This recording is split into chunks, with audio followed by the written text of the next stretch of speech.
നമസ്കാരം പ്രിയമുള്ളവരെ, എല്ലാവർക്കും ഒരിക്കൽ കൂടി മീഡിയയിലേക്ക് ഹാർദമായ സ്വാഗതം. പശ്ചിമേഷ്യ പ്രവചിക്കാൻ കഴിയാത്ത വിധം സംഘർഷപൂരിതമായി തുടരുകയാണ്. ഇറാൻ ഇസ്രായേൽ യുദ്ധം ഏതു നിമിഷവും പൊട്ടിപ്പുറപ്പെട്ടേക്കാം എന്ന് ലോകമാധ്യമങ്ങൾ വിലയിരുത്തിയിട്ട് മാസങ്ങളാകുന്നു. പക്ഷേ ഇതുവരെ അതുണ്ടായില്ല.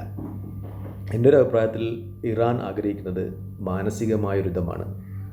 ആ യുദ്ധം തുടങ്ങിക്കഴിഞ്ഞു. കാരണം ഇസ്രായേലിൻ്റെ പ്രധാനമന്ത്രി, പ്രസിഡന്റ്, പ്രതിരോധ മന്ത്രി ഉൾപ്പെടെ എല്ലാവരും ഒരു ഇറാൻ ആക്രമണം പേടിച്ച് ബാരക്കുകളിലാണ്, തുരങ്കങ്ങളിലാണ്.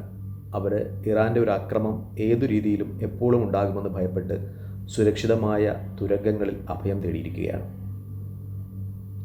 അതുതന്നെയാണ് ഇറാൻ ഞാനൊരു മാനസിക യുദ്ധം തന്നെയാണ് ആഗ്രഹിക്കുന്നത് എന്ന് പറയുന്നത്. ഡയറക്റ്റഡ് ഒരു ആക്രമണം ഉടനെ ഉണ്ടാകുവാൻ സാധ്യതയില്ല. മറിച്ച് അവരെ സപ്പോർട്ട് ചെയ്യുന്ന മിലിഷ്യ ഗ്രൂപ്പുകളായ ഹിസ്ബുള്ള, ഹമാസ്, ഹൂതികൾ, പിന്നെ ഇപ്പോൾ ഇറാഖിലെ ചില വിഭാഗങ്ങൾ, ഇവരെയൊക്കെ വെച്ചിട്ടുള്ള ഒരു ഇൻഡയറക്റ്റ് യുദ്ധമായിരിക്കാം ഇറാൻ നയിക്കുക.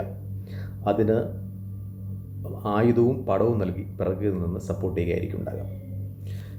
ഇസ്രായേലുമായിട്ട് ഡയറക്റ്റായിട്ടൊരു വാർ ഉണ്ടായാൽ അത് ഇരു രാജ്യങ്ങളെയും വളരെ ഭയാനകമായ വിധം ബാധിക്കും. ഇത് തന്നെയാണ് വിലയിരുത്തൽ. കാരണം രണ്ടു രാജ്യങ്ങളും ആയുധ സമ്പത്തിൽ വളരെ വലിയ രീതിയിൽ മുന്നോട്ട് പോയിട്ടുള്ള രാജ്യങ്ങളാണ്. ഇസ്രായേൽ ടെക്നോളജിയിൽ വളരെ വിദഗ്ധമായി തന്നെ മുന്നോട്ട് പോയിട്ടുണ്ടെങ്കിൽ വളരെ വലുതാണ് അയൺ ഡോമുകൾ ഉൾപ്പെടുന്ന ഇസ്രായേലിൻ്റെ ടെക്നോളജികളെങ്കിൽ ഇറാൻ യുറേനിയം സമ്പുഷ്ടീകരണം നടത്തി ആണവ രാജ്യമായിട്ടുണ്ടാകാം എന്നാണ് ഈ അടുത്ത കാലത്തായിട്ട് അമേരിക്കയും ഇസ്രായേലുമൊക്കെ വിലയിരുത്തുന്നത്.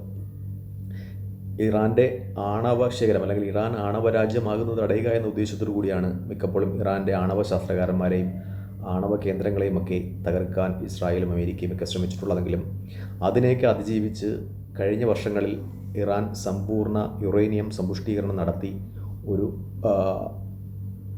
ആണവായുധ രാജ്യമായിട്ടുണ്ടാകാം എന്ന് തന്നെയാണ് വിദഗ്ധരുടെ അവസാന വിലയിരുത്തലുകൾ. അതുകൊണ്ട് തന്നെ യുദ്ധം വളരെ ഭീകരമായിരിക്കും.